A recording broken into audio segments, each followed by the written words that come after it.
and this is my informative speech. I'll first introduce my audience. This is Brian, Dan, Ashley, Henry, and Laura.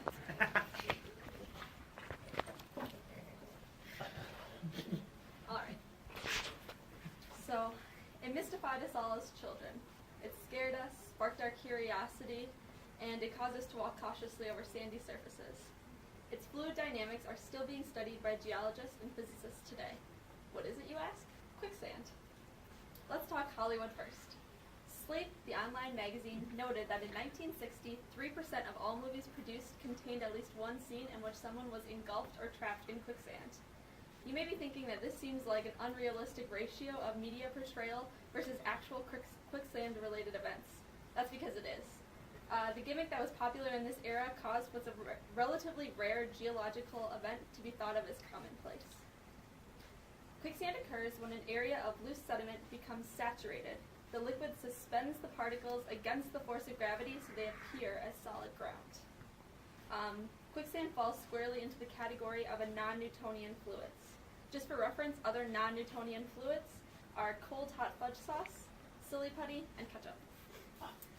So you also may be wondering how quicksand got its reputation as a geological boogeyman. The Qattara Depression in the Sahara Desert is a sinkhole covering over 7,500 square miles and covered largely in what the locals call fesh-fesh, or quicksand. This is one of the largest known areas where quicksand is the most prevalent. During World War II, it was deemed uncrossable, and both Axis and Allied troops had to build their front lines around it along the Mediterranean Sea. A 2010 study by Dirk Kadow suggests that there's two ways that quicksand can form. One is fluidization from increased groundwater pressure, which can be troublesome in construction sites and along beach fronts. And two is from vibrations from an engine or earthquake. Quicksand can also be structured either wet or dry, although it is important to note that the fluid dynamics are remarkably similar in both.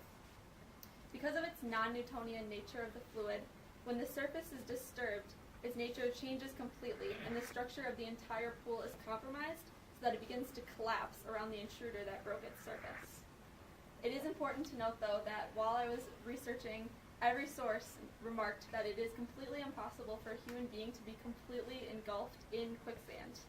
Research in the Netherlands and in France noted that this is because the density of quicksand is only 2 grams per millimeter, where in human beings it's 1 gram per millimeter, so that human beings are more buoyant than quicksand.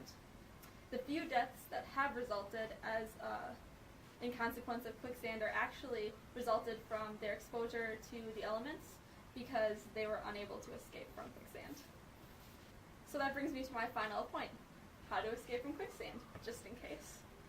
In movies, you'll oftentimes see that when someone falls into quicksand, an onlooker simply pulls them out. However, van der Waals Zeeman, a professor at the University of Amsterdam, says that if this were the case, the body would sooner tear into two than would the person just simply be lifted out of the quicksand. So we're on to you, Indiana Jones.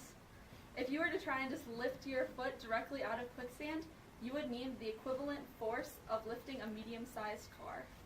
Instead, what you should do is wriggle your legs to create separation between you and the quicksand, and then slowly edge towards the side of the pool of the quicksand. It can take hours and hours, but it is the best known technique today. To conclude, while quicksand can still be dangerous, hopefully you still don't think of it as commonplace of a threat as it once was thought to be. Just remember not to panic. Alright, and now I'll just quickly show that my audience is still here. Actually picked up one more. So that's Brian, Dan, Ashley, Jacob, Henry, and Laura.